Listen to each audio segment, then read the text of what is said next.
Il-gazzetti kollha tal-ħadd dominati mill-avvenimenti drammatiċi fil-qorti hekk kif flit il-lemenija ta' Joseph Muscat, Keith Schembri, flimkien ma' 10 persuni oħra fosthom Brian Tonna u Karl Cini ta' Nexia Biti inżammu arrestati.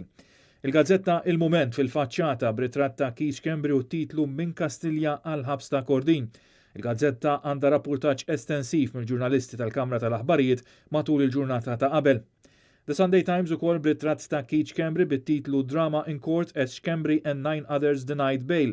Il-gazzetta tiddedika wkoll editorjal għall-avvenimenti tas-sibt hekk kif tinsisti li Schembri lu wisq żmien jevadi l-liġi bl-impunità li infiltrat l-istituzzjonijiet ta' pajjiżna.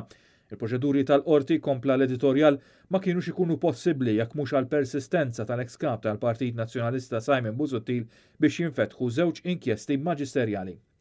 L-arrest ta' Keith Schembri kienet ukoll l-aħbar ewlenija fil-gazzetta Malta Today bit-titlu Keith Schembri charged with corruption and forgery. L-editorjal tal-gazzetta jinsisti li l-Partit Laburista irid jgħaddi minn proċess intern li evalwa mill-ġdid il-legat ta' Joseph Muscat, Keith Schembri, Chris Cardona u oħrajn għaliex il-votant Laburist se jibqa' jqishom bħala eroj u vittmi u mhux nies li għandhom ħafna għal xi jwieġbu.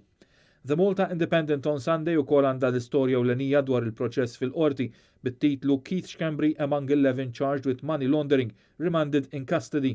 L-editorjal ta' din il-gazzetta jgħid li huma l-qrati u mhux Facebook li jiddeċidu l-ħtija jew le ta' Keith Schembri.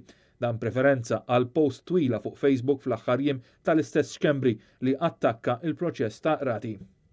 Il-gazzetta illum b'ritratt kbir ta' Keith Schembri fuq l-ewwel paġna bit-titlu Keith Schembri jinżamm Kordin. Fl-editorjal il-gazzetta tisħaq li l-gvern mhux qiegħed hemm biex xi ħadd jagħmel negozju minnu u l-politika u n-negozju huma ħbieb u mhux miż-żewġin. It-torċa wkoll tagħti prominenza għal din l-istorja bit-titlu Keith Schembri u 10 oħra akkużati, iżda ma semmix li Schembri inżamm arrestat. U l-gazzetta tal-Partit Laburista kulħadd l-unika waħda li ma semmix lil Keith Schembri fit-titlu u l-uniku li ma ġġibx ritratt tiegħu.